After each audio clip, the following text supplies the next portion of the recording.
Allison, this is Wonder Crochet. I did my first market this past weekend and I wanted to chat about it with all of you. So I want to go over just kind of my first initial impressions of the market and just doing markets in general, since this was my very first, what my best sellers were and how much I made as well. So I'll be honest, I've always just kind of put off doing a market because it felt like so much to take on. For all of the things that you need for your booth, like a tent and tables, tablecloth, everything on the table for the setup, and even the things for paying like a card swiper and the cash box and all of that. It seemed daunting to me, so I never fully took it on. I did sign up for a market in the past, but wasn't able to do it. So it was nice to finally just kind of rip the band-aid off and do it, which I know sounds a little bit dramatic, but I know that several of you feel the same way because I have gotten messages from fellow crocheters where they have kind of been nervous about doing a market or maybe putting it off as well, and have been inspired to take the leap and do it as well. And I think that's wonderful. So for my first market, I wanted to do a small market. I wanted it to not be anything overwhelming. I didn't know how it would go. I didn't know how my setup would go, if I even had everything that I needed. So I wanted to keep it small. So the market that I did was at a local coffee shop, and they were doing their spring menu launch and they had a spring market. There were only about 8 vendors, so it was a very small market, and that's exactly what I wanted. I will preface this by saying, before I go into how it went and everything, it was very, very cold. You never know how the weather is going to be in Pennsylvania, but while we were setting up, it was in the 20s, and this is Fahrenheit, and for the whole market it was in the low 30s, and the market was outside, so it was just much colder than we expected. I had on several layers. I had on 2 pairs of pants, and we even had a little propane heater in the back because it really was that cold. That little propane heater was really great, especially to warm my hands. There are a lot of things that I couldn't do wearing gloves, so it was really nice to have that heater to warm my hands every so often. When I'm filming this is the day after the market. It's in the high 50s today, so you just never know how it's going to be, and that's okay. We made it work anyway. So I will say that I think the weather kept a lot of people away. Valid. I would not want to go out to a market if it was that cold either. But I will say, even with all of that, it still went really, really well, and that makes me excited. When I went into this, I just kind of wanted to see if I even enjoy doing markets, if I enjoy getting out of the craft room and, interacting with other people, which sounds very silly, but much of my job I do solitary. And I will say that it was wonderful. It was so nice just getting out and chatting with people. I met fellow crocheters. Also, some of you stopped by, so if you did, thank you so much for coming by. It honestly made my day. So let's chat about my booth setup first, and then we can go into just kind of the traffic and how everything went with the market. For my booth setup, I originally planned to do 2 tables and do them in kind of an L shape, having 1 table in the front and 1 on the side. When I did my mock booth setup, because I was able to fit we moved some things around and I was able to fit one of the tables up in our living room. And when I did the mock setup, I realized that I only needed 1 table, and as you know, doing markets can be a little bit overwhelming. If you've done them before, then I think you know exactly what to do, what to bring. It felt a little bit daunting for me to have 2 tables and have enough, even just like crates and risers and everything on both tables to make both of the tables look how I wanted them to look. So I decided to go with just 1 table, and I'm glad that I did that. I think that next time I'll get a few more crates and things where I can stack the plushies on, and bring 2 tables next time. But for the first time, having just 1 table, it was more than enough. I mean, I was able to kind of pack it full, and I don't think that it was overwhelming either. But just with the things that I had, because I only had 1 crate and I had 2 like little baskets, and then I had the chairs. I actually Oh, let me grab the chairs. I had these chairs too, and I actually was only able to fit one onto the table, but it was cute. I put a little troll on it. And then I also had my keychain spinner in the front, and I had my little thing with stickers in it. So it all fit really well. Again, I think for next time I will bring the second table just so I can spread things out a little bit more, and I want to get more crates specifically because that was great for stacking things on top, and the things that were on top of the crates really caught people's eye. And I did bring several jumbo things, so that kind of, you know, caught people's eye and brought them over, which was nice. And now again, it was not a heavily attended market, but that's okay. A few of the things that I had, I feel like I didn't particularly need. I had the signs with the QR codes, like if you want to learn how to crochet, and I had the other one, if you already know how to crochet, you can scan for the patterns in my shop. And I think that those were a good idea. I will say they didn't get much use. They didn't get many scans on them. I think that, you know, people were just coming through. They had just picked up their coffee and they just saw the market and were coming through. I don't think that a ton of people were coming specifically for the market, but again, I can't complain because it really did go well despite all of that. So the things that I would change with my booth setup, I would bring the second table and more crates just to elevate things more, because the things that were elevated definitely got more attention than the things that were just on the table. So as far as what I brought to sell, if you watched my market prep video, which I posted I think 2 weeks ago, if you didn't, definitely check it out. I showed pretty much everything that I brought for the market, and most of what I brought were not typical market makes.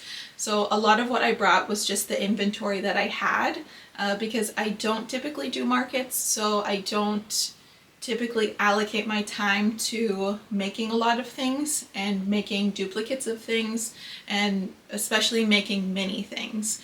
And I know that the mini things sell the best at markets, and that's what I experienced as well too. The lower priced items obviously got more attention than the ones that were higher priced, but I will say I did sell several of the higher priced items. So if you are thinking about doing a market, then I would have a wide range of different things. Honestly, the two plushies that got the most attention, and it might have been just where they were sitting, were my big cinnamon roll and like ice cream cookie sandwich, just because they were right in front. They had the big smiles on them, but I will say neither of them sold. Jumbo plushies, I didn't sell a lot of. I wasn't expecting to sell a lot of those, but the mid-size ones I did pretty well, and for the mini ones I did even better. The keychains, I sold a few of those. I didn't sell as many as I thought that I would. I would say my best seller definitely from the market were the mini puppies and the mini kittens. People really liked those, and they really liked my puppies and kittens in general, even the bigger ones, but the bigger ones were a higher price. So I did sell a few of those, but I think I sold all of my mini puppies and kittens. Oh, and I saw someone else, this was actually after I did my market, I saw someone post a video of their market, and they had like an adopt a puppy, adopt a kitten with my puppy and kitten patterns. You could pick a pet, you choose a bed, and then they had little name tags where she wrote the name of the puppy or kitten, and I thought that was very creative. So I think I might take that idea for my next market and do that, because it's a little bit more interactive, and I think that people do like those interactive things instead of just picking and choosing. So since my market was the week before Easter, things for Easter baskets, that was what was on everyone's mind. And I knew that that would be the case. I ran out of time. I did not have enough time to make, you know, mini bunnies, or I wanted to make little peeps. And I think if I would have done that, then those definitely would have sold. I did have several spring plushies, and those did sell pretty well, but people were definitely buying things for Easter baskets. So it's the same thing as doing a fall market and people are buying pumpkins, or doing a winter market, people are buying Christmas presents, you know. Buying definitely goes with the seasons. If I would have capitalized on that a little bit more and made smaller, cheaper things, you know, that they can just stick in Easter baskets, I think that that would have done really well. But again, I wanted to bring what I had and just kind of see how things did. I thought I would sell more of the keychains, and I did sell some, but I thought that I would sell more. So I was surprised by that. I think if maybe they would have been like car hangers, even though that can be dangerous, having a plushie hanging on your rear view mirror, those seemed to sell better, and someone even came by and asked if I had any of those. So I think that if I did car hangers instead of keychains, then that would have done better. Oh, and I also brought stickers as well, and I did sell a few stickers, a few sticker sheets. That was just kind of like a kids were walking by, bought a few stickers, bought a sticker sheet. So I think that it was worth it to bring those, but it definitely wasn't like a bestseller or anything like that, but I wasn't expecting it to be. Okay, so how much did I actually sell? Total sales were $635, which I'm very happy about, especially for how cold it was and how small the market was. I feel very blessed by that number. I will say I did have several family members stop by and buy plushies, and I'm very thankful for that. I'm very thankful to have a lot of family and local support. I definitely would have sold less if I didn't have family come by and visit the market, but I feel like I still did really well sales-wise, even with that. Again, it being just such a cold day. So the vendor fee for this event was only $25, which is so nice. I know some vendor fees can really be a lot. So if we're subtracting the vendor fee from what I made, then that means I made $610 in profit. Now, if you watched my market prep video, I did have to buy a lot for this market. So I had to buy a tent, I had to buy tables, and those two were definitely the most expensive things. I did have to buy some risers and the thing for the keychains and just a lot of that stuff. And in that video, I did mention that I spent around $200 on all of that stuff. Now that is a one-time fee, and I'll be able to use that for different markets. But if we are going to subtract all of those things that I bought and the vendor fee, then I still made around $400 in profit in this little market, and I'm very happy about that. I think that's great. I sold more during this first market than I have ever sold on an online plushie sale, so I feel very blessed by that. And I'll honestly say the best part of the market was just interacting with people. Everyone was very, very nice, saying how cute everything was and like complimenting how nice everything looked, and that meant a lot. It was very nice, you know, for strangers to just come up and compliment the things that you've made. It does mean a lot. And that was a fun thing that I don't really experience. You know, I love all the kind comments online, and that's wonderful, and I'm very appreciative of that. But to have people in person, just being able to have conversations, especially from other people who crochet and people who want to learn how to crochet, it's just a really fun dynamic, and I really did enjoy it. Going into this, I didn't know if I would enjoy it. I didn't know if this would kind of just be like a one and done thing, just wanted to try it out. It's not. I want to do more. I really enjoyed it. I would like to do just a few markets a year, definitely when it's warmer. The cold was a bit brutal, but you know, we bundled up and we still had a great turnout. So again, I can't complain, even though I keep complaining about the weather. So overall, I know everyone who does markets already know this, but smaller, lower priced items are going to get the most traction, but bring the higher priced items. I mean, I was surprised at some of the things that sold that when I was pricing it, I was like I'm not sure if someone's gonna buy this. Just coming through a market, it seems high, and this is the difficult thing about crochet in general. You are selling something like a plushie that is obviously not a necessity. It's a luxury item because it is handmade, and pricing is truly subjective. I've seen market setups where people have very high price points. I've seen market setups where people have very low price points, and it's really whatever you're comfortable with. I feel like my prices kind of were in the middle. Again, I didn't have a lot of smaller things, but I tried to price things fairly as well, because I know that my area, it's not like a California. The cost of living is just lower here.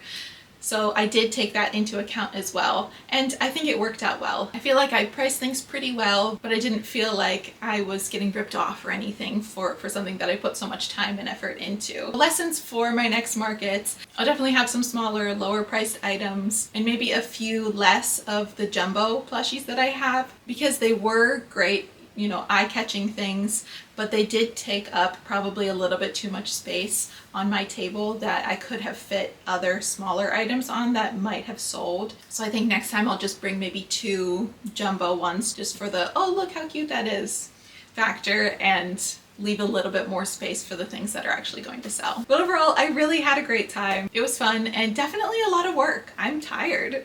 It was a lot carrying everything in, carrying all the bins in, set up, and you know, you're on your feet all day chatting with everyone, but it went by really quickly. It was only a 4-hour market, but I think that that was kind of the perfect amount of time, but it went by really quickly. I was just having a great time. Oh, and thank you too to all of you who gave me advice in the comments on my market prep video, because that advice was really helpful, especially whoever commented about the weights for the tent. So if you do markets, let me know what your best sellers are and also what your favorite type of market is. I know that there's so many different markets. You know, there are farmers markets or craft shows at churches or much larger markets. I'd love to know kind of what your favorite type of market to do is and where you feel like you have the most success too. So I hope you've enjoyed this little market recap. I'm excited to hopefully do more markets this summer, but I definitely need more inventory now. So if you don't already, give me a follow over on my Instagram. I'll also be posting the next markets that I'm doing over on Instagram with a little bit more time than I did for this one. Again, I just kind of wanted to try this one out and see how it went. But as always, thank you so much for watching, and we'll see you again real soon.